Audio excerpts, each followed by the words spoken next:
Fala pessoal, meu nome é Alder Thiago, vou estar explicando um pouquinho mais sobre o nosso sistema, que é um sistema de RH desenvolvido em Java, que a gente utilizou ali conceitos importantes da POO, que é a programação orientada a objetos, como a herança, abstração e encapsulamento. A classe principal desse sistema é intitulada Sistema, que contém um método main, e ele gerencia todas as operações através de um menu interativo.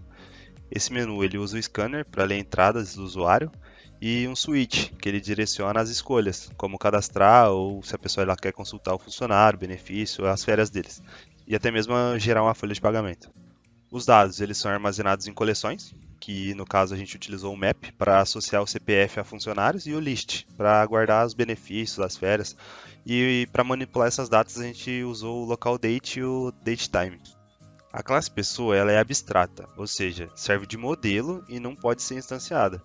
Ela define atributos comuns, como o nome e o CPF. Já a classe funcionário ela herda da pessoa usando extends e adiciona atributos específicos, como salário, e-mail, data de entrada. E a gente usa o private para proteger esses dados e os getters ele permite que a gente acesse esses dados de forma segura. O sistema também possui métodos privados e estáticos que organizam as funções como cadastrar funcionário e consultar benefício. O benefício ele é tratado como um objeto e ele pode ser, por exemplo, um vale transporte ou um vale de alimentação. Por fim, a lógica para cadastrar as férias verifica o tempo de empresa, ou seja, se a pessoa ela tem mais de um ano de empresa, ela pode tirar as férias. Caso ela não tenha mais de um ano de empresa, o sistema ele pergunta ali se você quer ou não cadastrar assim mesmo. Já a folha de pagamento, ela é gerada com base no salário e benefícios.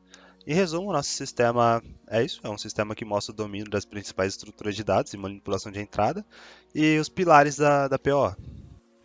Olá, meu nome é Maria Eduarda e eu sou aluna do terceiro semestre de Ciências da Computação. Estou aqui para explicar um pouquinho sobre a classe férias e que está no nosso sistema RH, né? Então, já iniciando, essa classe vai ficar no pacote sistema RH junto com as outras, né?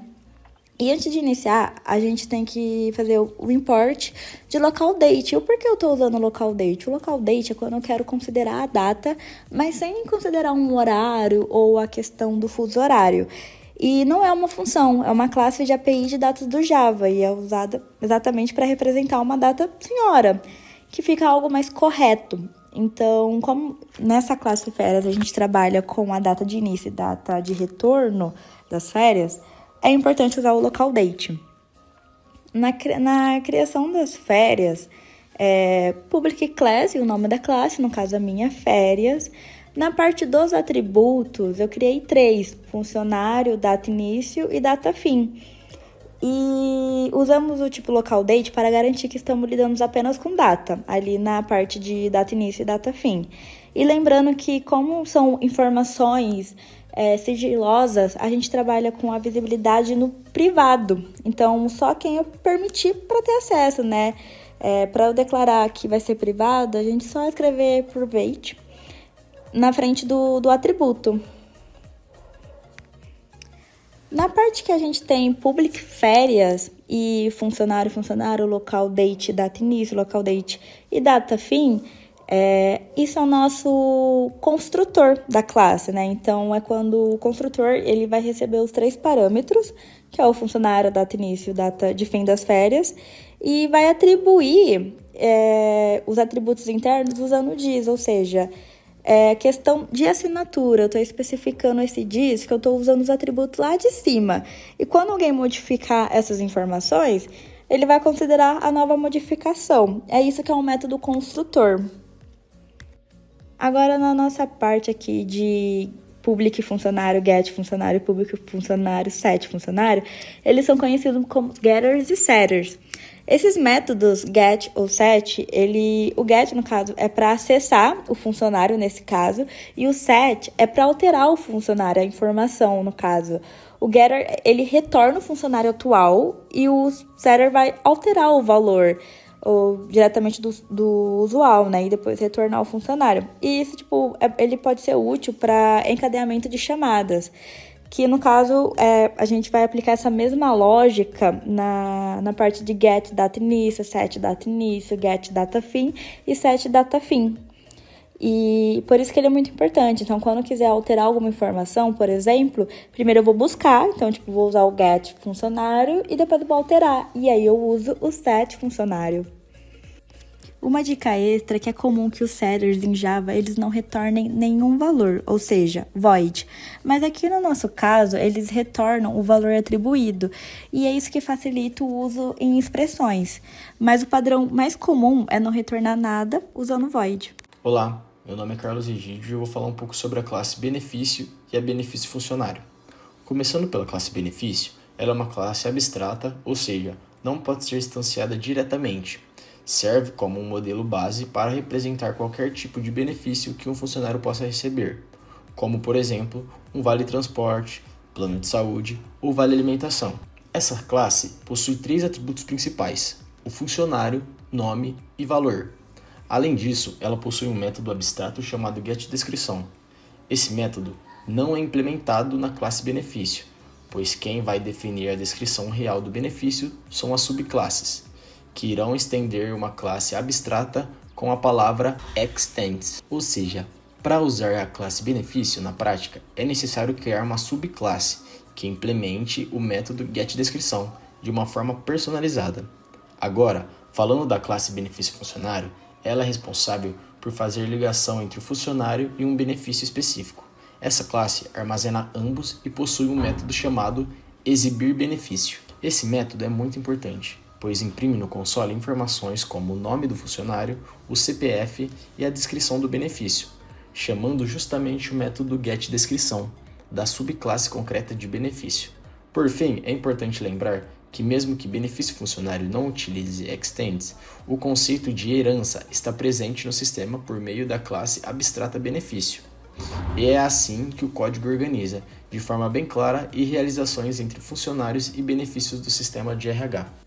Oi, meu nome é Sara, eu vou falar um pouquinho da nossa classe de folha de pagamento no nosso sistema de gerenciamento para o setor de RH. A gente tem a estrutura da classe que inicia com o método gerar. Este método é o método principal da classe. Ele é responsável por calcular e exibir as informações da folha de pagamento de um funcionário específico. Ele recebe como parâmetro um objeto do tipo funcionário e uma lista de objetos do tipo benefício. A gente realiza alguns cálculos, sendo eles salário base, desconto do vale-transporte e o total dos benefícios. O salário base começa obtendo o salário base do funcionário através do método get.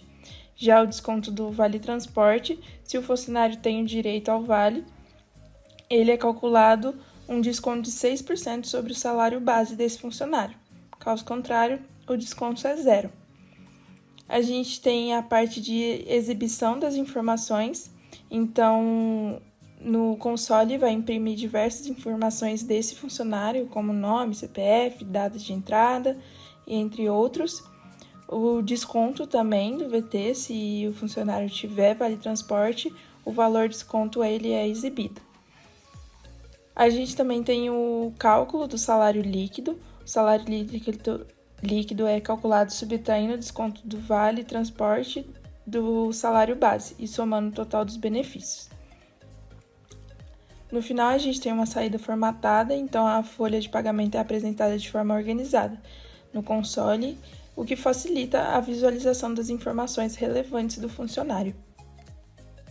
Olá, meu nome é Pablo e vou apresentar rapidamente duas classes do sistema de recursos humanos, Vale Alimentação e Vale Transporte.